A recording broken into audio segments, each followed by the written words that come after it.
want to know which planet was causing your suffering? How about Earth? Hey everyone, BrandFlex here, back with a new Shadowverse 2 video. This video is going to be a hopefully fast overview of all the new sword cards that are coming out with this set. If you guys want to look at my other craft reviews, I'll put them all like recommended or here or something. If you watch the other videos, you can probably skip this part, but obviously I meant to make this one whole swing, but it was going to be like 2 hours long, so now here I am splitting it up. So I'll reference the neutral cards for Sword if I think they're relevant in this video, but otherwise I'll just go straight through and trying to make it as short as possible so you can get on with your life and watch the other videos if you want to, or play the game if you're watching it after the patch release. So the first card we're going to go over is going to be the 1 mana spell Returning Slash. I think this card, it's going to be a fuse. You can fuse loot cards to it, and the effect is going to be deal 2 damage to a random enemy and add a Gilded Blade to your hand. And if you fused a loot card to this card, you also draw a card. So the loot cards, there's no thing for it, but essentially most of the loot cards are going to have the tag Gilded in them. I think there should be 6 loot cards overall. This card, I assume, is going to be I think it's going to be like a 4 out of 5 in Constructed, and probably like a 3 out of 5 in Take 2. The reason why I think it's a 4 out of 5 in Constructed is because it's really important for the loot package, don't get me wrong, but it's not your best card in your loot package, if that makes sense, because it deals 1 damage to a random, or it deals 2 damage to an enemy follower, which is not the greatest effect. You're obviously playing it for the access to Gilded Blade, and then if you draw this later on, it's a 1 mana cycle, which is pretty good, but you're technically losing a loot card for it, and the loot card you're probably losing is probably the extra Gilded Blade that you've gotten from somewhere else. So it's alright, you're going to play it in your loot sword no matter what, but it's not like the most amazing deal-breaking card in the archetype. The next card is going to be Lair of Usurpation. This is going to be a 1 mana amulet. When you engage it, you destroy the card and you select a mode. This mode, you can choose between Gilded Blade and Gilded Necklace being added to your hand, or a Gilded Goblet and Gilded Boots to your hand. So Gilded Blade, as we went over earlier, I actually didn't talk about the card, but this is what the other card gave you as well.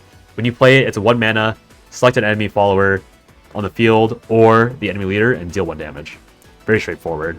Gilded Necklace is going to be select an ally follower, give a +1 and a ward. These are all 1 mana costs, by the way.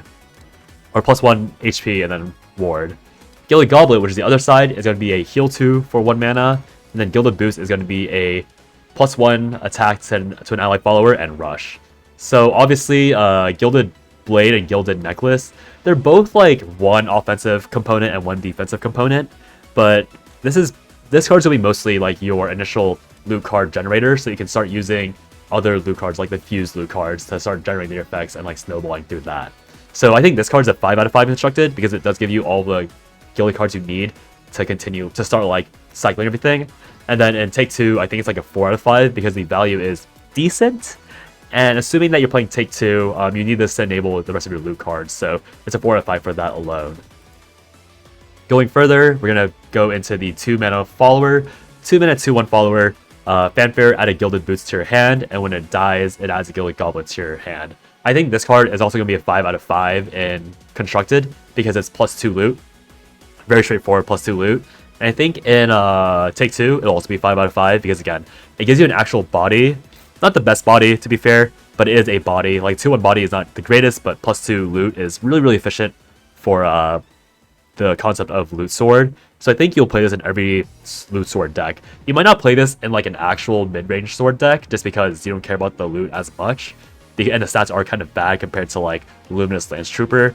But if you're playing a loot payoff, I think this card will always show up, no matter what. The next 2 mana card is going to be Supplicant of Usurpation. It's going to be a 1/2. Exact same idea as the last one. It's going to add Gilded Necklace and Gilded Blade. I think this card is like a 4.5 out of 5, if that's fair, because the stat line is a little worse than a 2/1. I think you'd rather have a 2/1 than a 1/2 early game because it clears more. It's still going to be basically played.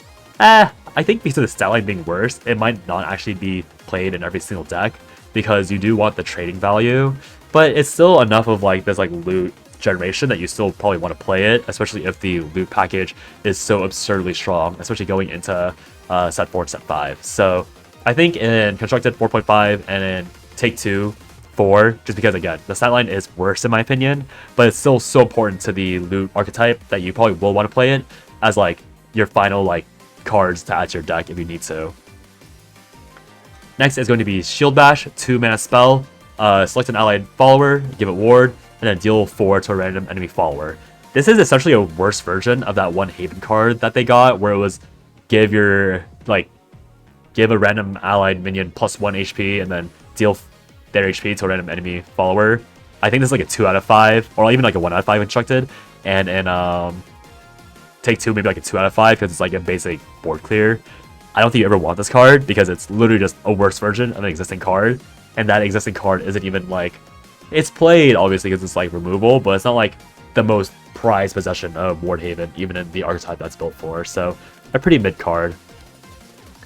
The first out of the 2 new sword legendaries is going to be Octrice, a 3-mana 3/3 Octrice. Her fanfare is that you gain a crest, and that crest is going to be a 8-turn cooldown. Whenever you play or fuse a loot card, you advance the crest count by 1, and then when it passes away or when the crest breaks, you add Remnant of Hollowness, which is a 1-mana spell that deals 4 damage between all enemies. The Evolve is going to be adding a Gilded Blade and a Gilded Necklace to your hand. So I think this card is probably going to be a 5 out of 5 in Constructed, and maybe like a 3 out of 5 in Take 2. The reason why I think it's a 5 out of 5 in Constructed is because I think the crest is very easy to fulfill, just because you're gonna be fusing so much or playing a lot of these loot cards to just like advance your game plan. Because of how fuse works, you can fuse once per turn, so this 8 countdown is actually more like a 4-turn countdown if you're fusing once a turn, and if you're fusing and playing, it's even shorter. So maybe it's a little too slow, potentially. I think you also might not want to evolve this card because the evolve effect is kind of weak. You'd rather be evolving stuff like Zirconia, but since we know that Sword likes to evolve stuff even like Luminous Magus, I guess you could argue that Octrice is strong enough as a loot payoff card or a loot setup card that you always want to play her. I guess I'll downgrade to 4 out of 5 because her evolve isn't really that insane.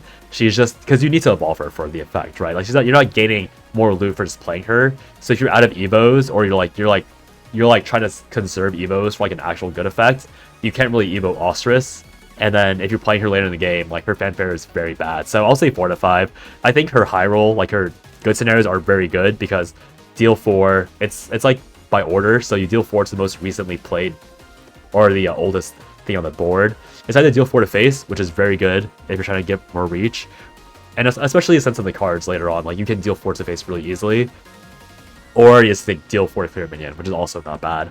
So 4 out of 5 just because her low roll is really, really bad, but her mid roll to high roll is like decent enough, I think.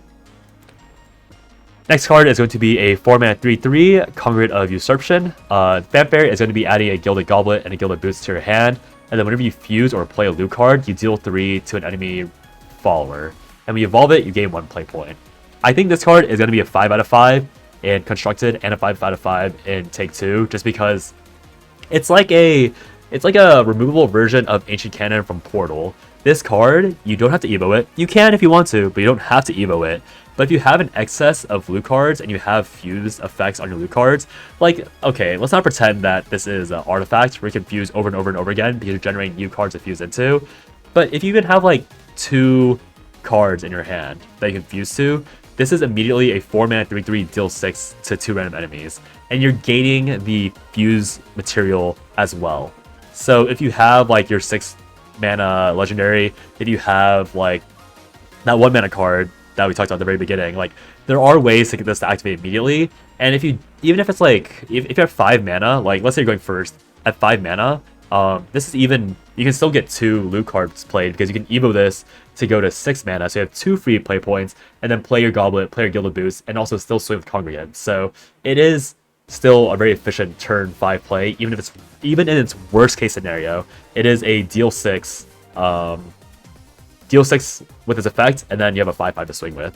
So no matter what, this card is going to be good, especially since you get the heal and you get the rush effect as well. So in a scenario where it's like turn 5, you don't even need to evo it. You can just play it and then play Gilded Boots to give it the rush.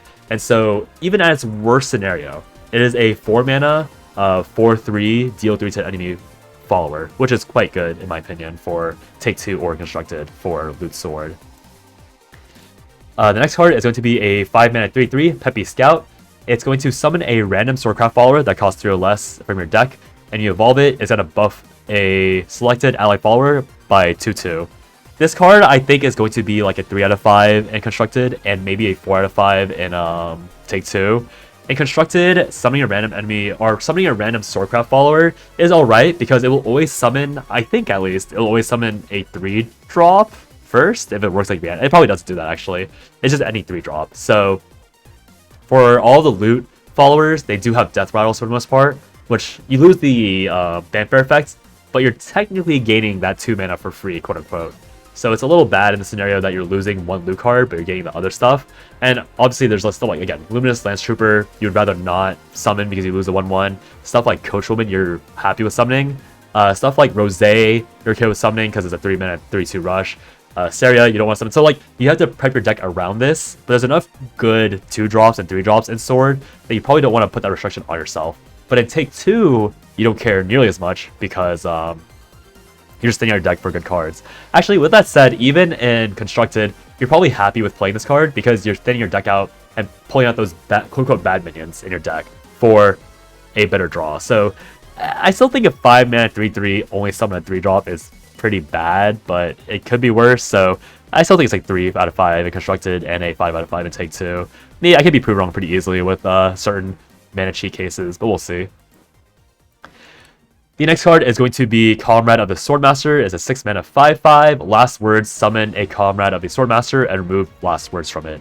So this is essentially a Kagemitsu, if you can think of it that way. It's a skeleton, it's a zombie from Abyss. He is Kagemitsu because he summons himself. I mean, Comrade of the Swordmaster is referencing Kagemitsu. He has 2 swords. Does Kagemitsu have 2 swords? Whatever. This card is alright. I think in Constructed, in mid-range Sword Constructed, this card is probably like a 3.5 out of 5 because you have better 6-drops, but it's still a very sticky minion, much in the same way that Zombie is.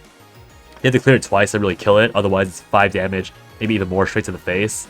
The issue is that it is still slow, and Sword has stuff like Amelia that draws 3. Sword has stuff like Gildaria. And having a sticky 5/5 is good, but the power creep of board clears is so efficient that it's going to take an Evo probably from your opponent. It's either going to trade 2 for 1 or take an Evo, which is really, really good. But that's better in Take 2 than it is in Constructed. So 5 out of 5 in Take 2, like 3.5 out of 5 in Constructed, just because it doesn't do enough in Constructed, ironically enough. It's just a very efficient card, but Sword has plenty of efficient cards at that mana point, if that makes sense. And the last card is going to be your main loot payoff card for this set. 6 mana, 5/6 Sinciro. You can fuse loot cards to him. Fuse again is once per turn. His fanfare is going to be deal as many fuse cards that you've given him, differently named fuse cards. So I think there's only 4. There might be 6, but again, like it deals 1 through 6 damage, assuming there are 6 loot cards, and then when you super evo him, he replicates his fanfare ability. So assuming there's only 4, this is a 6 mana deal 8 to everything, not just it's very important to say everything because it's not just your enemy board, it's also to the opponent. So this means that if you're going second, or let's just say you're going first, like 6 mana is like kind of a weird breakpoint because that means if you're going first, you can't super evo immediately, which feels really bad. But let's just say you have 2 of these, right? You can fuse multiple times. So turn 6, you play this, it deals 5 to 4 or 5 to enemy board. You don't evo, like you just assume that you clear the board, which is probably pretty likely. And even worse comes to worse, you can just evo to clear the rest. Like that's not bad. And then turn 7, you play it again, and then you deal 8 damage because you fused another 4 of these to this. So you've done 12 damage across 2 turns. And keep in mind that there are cards, like if you've played the other legendary before, you can deal 4 damage to your enemy's face. So you've done 16 damage through just unavoidable damage. Like again, turn 6, you're going first. Turn 6, you play this, no evo, deal 4.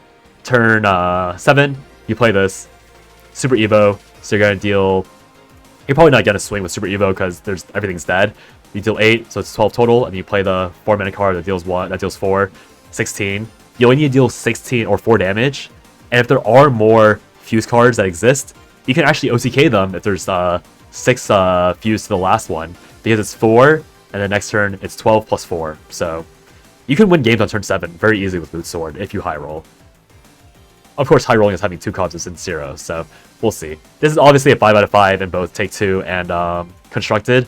I think this is the reason why everyone's assuming that Loot Sword is going to be really OP. Because again, even if it is only 4 loot cards, dealing 16 on turns 6 and 7 is pretty insane. And what's to say that your opponent's not lucky enough to have a 3rd version or a 3rd copy?